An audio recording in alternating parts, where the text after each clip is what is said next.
পৃথিবীতে প্রাচ্য পাশ্চাত্যে সব নারী পুরুষ আল্লাহ তাআলা আদম আলাইহিস সালাম হাওয়া আলাইহিস সালাম থেকে ছড়িয়ে দিলেন।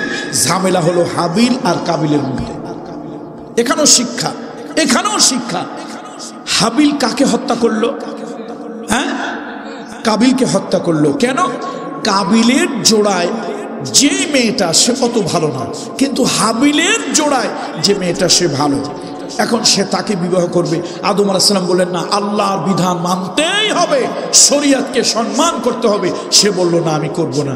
এই মেয়ে মানুষের পালায় পড়ে তারপর একজন আরেকজনকে হত্যা করলো। এই যে পৃথিবীতে প্রথম অনাচার শুরু হলো নারী কেন্দ্রিক। এখনো পৃথিবীতে যত অনাচার, অবিচার, যত অন্যায়, জুলুম ইত্যাদি হয়, এর পিছনে কোনো না কোনো মহিলাদের হাত দেখবেন।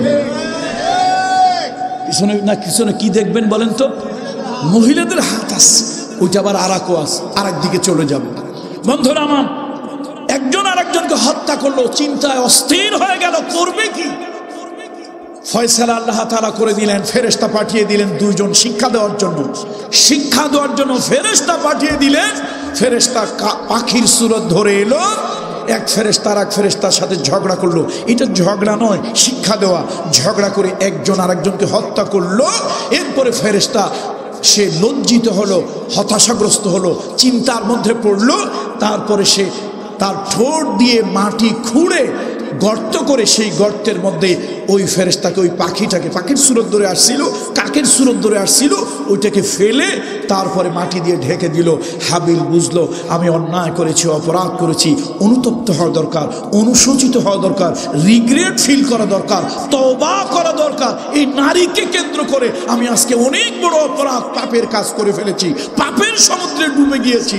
আল্লাহর কাছে আমার তওবা করা দরকার, আর আমার মৃত ভাইকে এইভাবে সৎকার করা দরকার। শিক্ষা হয়ে আসতেছে। মুহাম্মদ রাসূলুল্লাহ সাল্লাল্লাহু আলাইহি ওয়াসাল্লাম, আল্লাহ তাআলা তাকে কোনো বিদ্যালয়, পাঠশালায় শিক্ষা দিলেন না। কেন? প্রাকৃতিকভাবে আল্লাহ তাআলা তাকে শিক্ষা দিলেন। যেমন আমাদের বাংলা ভাষার একটা উদাহরণ দিই। বাংলা ভাষায় যশোর, কুষ্টিয়া, তারপর ওই যে পশ্চিমবঙ্গের নদিয়া, শান্তিপুর, যে জায়গাগুলো আছে, কিছু কিছু জায়গায় মাশাআল্লাহ বাংলা স্পষ্ট বাংলা, শুদ্ধ বাংলা, সকলে বোঝে, সকলের বোধগম্য বাংলা। কিন্তু যদি চিটাগং, কক্সবাজার, টেকনাফ, আরজান, সিলেট, তখন মাঝে মাঝে যে বাংলা ভাষা হয়, কেরামান কাতিবিনও যদি বাংলা ভাষার ফেরেশতা হয়, কলম তুলে রাখে, আল্লাহ শব্দ তো 4টা বুঝছি, 2টা বুঝি নাই, লেখবো কত, ঠিক কিনা বলেন? একই বাংলা, কুষ্টিয়া যশোরের বাংলা কত সুন্দর, কত সুন্দর মোলায়েম, কত সুন্দর মার্জিত। আর টেকনাফের বাংলা, সিলেটের বাংলা মনে হয় যেন ইন্না লিল্লাহ পড়ি। কত ঠিক কিনা? আল্লাহর কুদরত দেখেন। মুহাম্মদ সাল্লাল্লাহু আলাইহি ওয়াসাল্লামকে আল্লাহ তাআলা শিক্ষা দেবেন, এটা হলো প্রাকৃতিকভাবে শিক্ষা।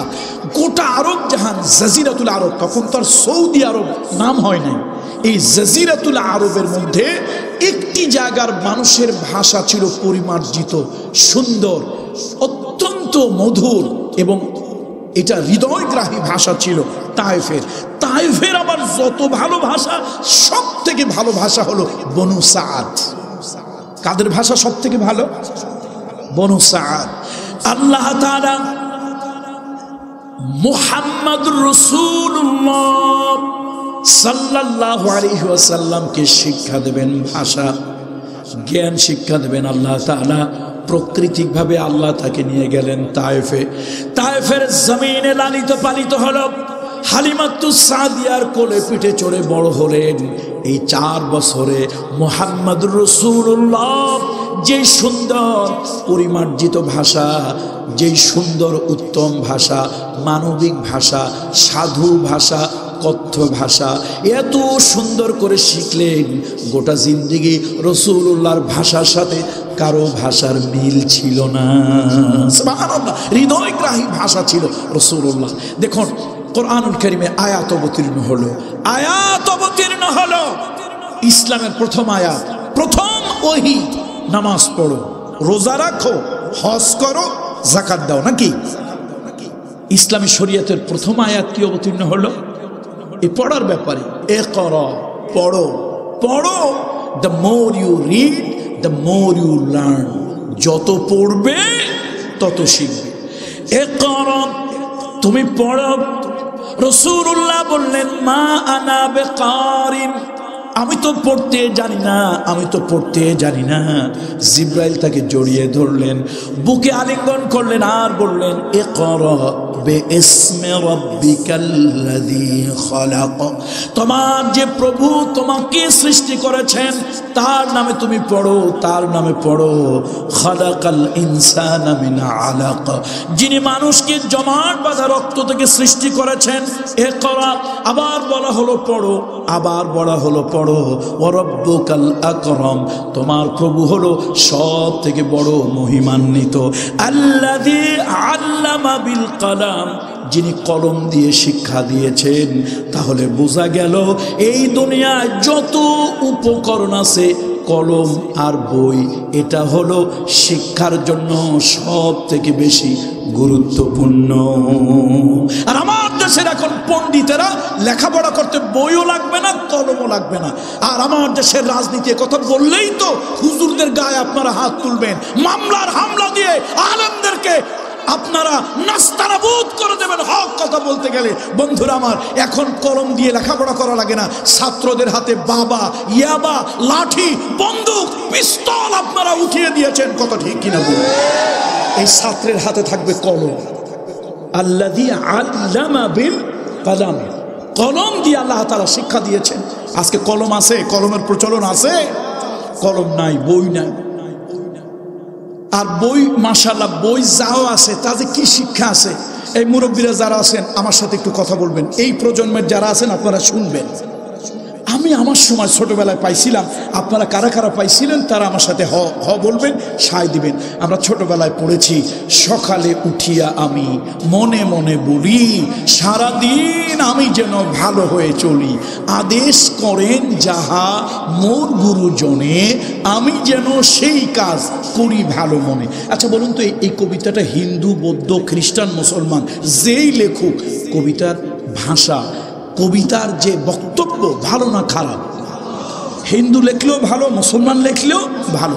এইটা যদি কোনো ছাত্র তার কোমল মস্তিষ্কে ঢুকায়, এই আদর্শটা লালন করে, পালন করে, এই চেতনা ধারণ করে, ভালো না খারাপ? তাহলে কবিতাটা যেই লেখুক ভালো, হিন্দু লেখুক, মুসলমান লেখুক, বৌদ্ধ লেখুক, খ্রিস্টান লেখুক, আদর্শের কথা, আইডিওলজির কথা, ইথিক্স, নীতি নৈতিকতার কথা আছে, ভ্যালুজ, মূল্যবোধের কথা আছে। এখন সেইটা বাদ দিয়ে হঠাৎ করে ঢুকলো কি হাট্টিমা টিম টিম, মাঠে পাড়ে ডিম, তাদের খাড়া দুটি শিং, তারা হাট্টিমা টিম টিম।